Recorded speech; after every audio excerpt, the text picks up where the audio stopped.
për financimin e ndërmarrjeve të vogla, të mesme, mikro dhe të fermerëve.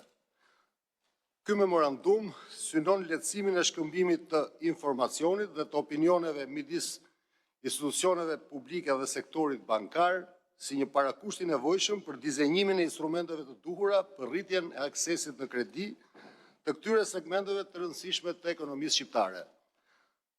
Në hyrje të kësaj fjale, dëshiroj të theksoj se sektori bankar shqiptar ka shënuar një progres të dukshëm në drejtim të rritjes së kreditimit. Për ta ilustruar me shifra, portofoli kredis për sektorin privat shënoi vlerën e 907 miliard lekëve në fund të muajit mars 2026 nga 575 miliard lekë të regjistruar vetëm 5 vite më parë. Po ashtu kredia për sektorin privat ka shënuar një rritje mesatare vjetore rreth 15% gjatë 2 viteve të fundit, ose afërsisht 107 miliard lekë në vit, ndërkohë që kredia e re e dhënë gjatë vitit 2025 ishte rreth 423 miliard lekë. Aktualisht kredia bankare përbën një ndër flukset më të mëdha monetare në ekonomi dhe është me diferencë instrumenti kryesor i financimit të bizneseve dhe të familjeve shqiptare. Sikundër e kemi thënë edhe më parë, këto zhvillime flasin për një përmirësim sasior dhe cilësor të ofertës së kredisë në vendin tonë. Përjedhoj, sistemi bankar është ndruar në një partner gjithnjë më të besuar të sektorit privat. Sektori bankar ofron jo vetëm instrumentet sigurta për ruajtjen e kursimeve të familjeve, por dhe instrumente moderne pagese dhe një ofertë gjithnjë e më të diversifikuar kredie. Ky progres pasqyron rezultatet e punës së Bankës së Shqipërisë në drejtim të ruajtjes së stabilitetit monetar dhe financiar të vendit, frytet e reformave të mëdha strukturore që kemi ndërmarrë gjatë viteve të fundit, si dhe rezultatet e punës së vetë industrisë bankare për rritjen e ndërmjetësimit financiar.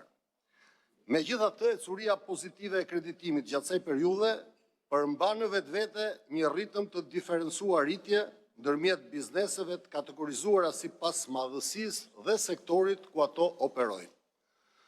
Në veçanti segmenti i ndërmarrjeve të vogla dhe të mesme, i cili përbën shtyllën kurrizore të ekonomisë shqiptare, duke gjeneruar pjesën ndërmuese të vlerës së shtuar dhe ofruar punësim për pjesën më të madhe të shoqërisë, ka një akses relativisht të ulët në kredi. Për këto arsye, rritja e kredisë për këtë segment duhet konsideruar si një prioritet i rëndësishëm kombëtar. Një akses më i lartë në kredi i ndërmarrjeve të vogla dhe të mesme do t'i hapte rrugë zgjerimit më të shpejt potencialeve prodhuese të vendit, rritjes më të shpejt të produktivitetit total të ekonomisë dhe përmirësimit më tejshëm të mirëqenies së shoqërisë. Në këtë kontekst, prej më shumë se një viti, Banka e Shqipërisë ka miratuar dhe ka vënë në zbatim një program financimi për biznesin e vogël dhe të mesëm, i cili synon reduktimin e kostove të kredisë për këtë segment esencial të ekonomisë shqiptare. Paralelisht, qeveria shqiptare ka miratuar një skem garancie sovrane me qëllim uljen e rrezikut kreditit për operatorët e sektorit bujqësor. Në gjykimin tonë, këto dy instrumente ofrojnë një piknisje të mirë për adresimin e këtij problemi. Progresi i bërë gjatë 2 viteve të fundit është padyshim një premisë inkurajuese. Megjithatë, duke përfituar nga rasti, dëshiroj të bëj thirrje industrisë bankare për të pasur një vëmendje më të madhe ndaj financimit të sektorit ndërmarrjeve të vogla dhe të mesme dhe në veçanti atij bujqësor.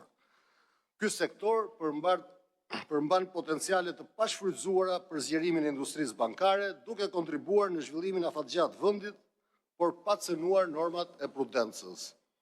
Nga ana tjetër, gjithashtu dëshiroj të drejtohem dhe vetë bizneseve të vogla dhe të mesme, duke inkurajuar ato që t'i afrohen bankave dhe t'i konsiderojnë ato jo vetëm si një burim i qëndrueshëm dhe me kosto të ulët financimi, por edhe si një konsulent i vlefshëm financiar.